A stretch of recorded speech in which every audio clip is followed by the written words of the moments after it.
Today we talk about how can you disable Vibrate on your Skull Planner app. We go to figure out the solution or know how you can do that on your app. So all you have to do, so you just go above this sign, click here in this sign.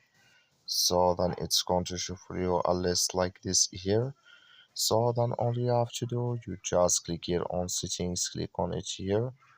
So then it's going to take you to this list here. Then all you have to do now, so you just click here on notifications, click on it here.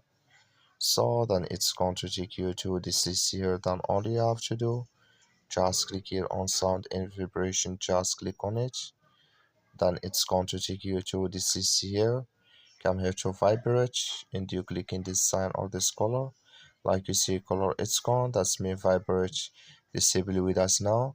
That's all you have to do. That's all. Thank you for watching. Don't forget to support us by like and subscribe.